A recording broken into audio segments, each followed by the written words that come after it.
Every week I hear the same question. Someone brings me their lab results and points to one word, prediabetes. And then the family asks, what do we do now? That's exactly what I want to answer today. How do we treat prediabetes? And more importantly, what does prediabetes even mean for your future health? I'm Edu Rodriguez, pharmacist, biochemist, and diabetes educator. I've lived with type 1 diabetes for more than 25 years, and here on EDU Diabetes, in English, I share what science says in a way that makes sense for everyday life. So let's talk honestly about prediabetes. First, the numbers are rising. Since the early 2000s, diagnoses of prediabetes have been increasing every single year. And if you're wondering whether this is serious, let me be clear. Yes, it is. Elevated blood sugar, even before diabetes, is not harmless. It's a silent risk factor that damages the body slowly. It shortens life expectancy, raises the risk of heart disease, and can lead to complications years before an official diabetes diagnosis. Here's something most people don't know. By the time type 2 diabetes is diagnosed, between 8 and 16% of people already have eye damage, even if they haven't noticed symptoms. 17 to 22% already have early kidney changes, and up to half may have nerve damage in their feet or hands, like tingling or numbness. Type 2 diabetes develops silently, and for many people it goes undetected for 3 to 6 years before a lab test finally reveals it. So what exactly is prediabetes? It is not a disease in itself. It is what doctors call a high-risk condition, a transition state. Think of it as sitting on a fence. You can fall to one side, into diabetes, or step back to the healthy side. It depends on the choices you make now. According to current guidelines, prediabetes is defined when blood tests fall into certain ranges, and HbA1c between 5.7 and 6.4%. A fasting glucose between 100 and 125 milligrams per deciliter, or a tower glucose test after drinking the sweet liquid between 140 and 199.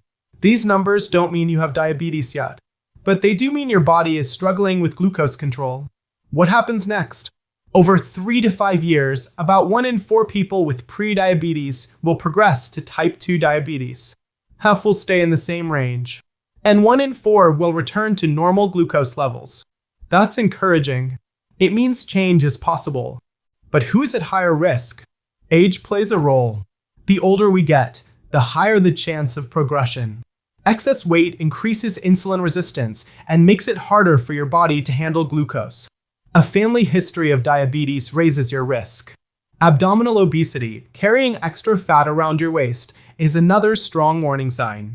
And women who had gestational diabetes during pregnancy also face a higher chance of developing diabetes later in life. So, what should you do if you have prediabetes? Let me give you the answer clearly. The first and best treatment is not medication. It's lifestyle change. The scientific evidence is very strong. One of the largest studies, called the Diabetes Prevention Program, showed that people who lost about 7% of their body weight followed a lower fat diet, and exercised at least 150 minutes per week reduced their risk of diabetes by 58%. Compare that with the medication metformin, which reduced risk by only 31%. Lifestyle change is almost twice as effective as medication, and the benefits last. In a 15-year follow-up, lifestyle changes reduced diabetes incidence by 27%, while metformin showed almost no benefit long-term. This is why I always say, prediabetes is not a sentence. It's an opportunity. You can step off the fence and walk toward health. Small, consistent changes work. Eating more vegetables and fiber, reducing sugary and processed foods, walking every day, losing a little weight if needed. All of these habits lower blood sugar and improve insulin sensitivity. Of course, some people may still need medication, especially if their risk is very high. But the foundation will always be lifestyle. Pills alone cannot replace healthy choices. And the earlier you start, the greater your chance to reverse prediabetes completely. So let's recap. Prediabetes is not a disease. It's a high-risk condition. 1 in 4 people will develop diabetes if nothing changes. but 1 in 4 will return to normal if they act now. The best treatment is lifestyle modification, weight loss, regular activity, better nutrition. It is more powerful than medication in preventing diabetes. If you've been told you have prediabetes, don't panic. See it as a wake-up call.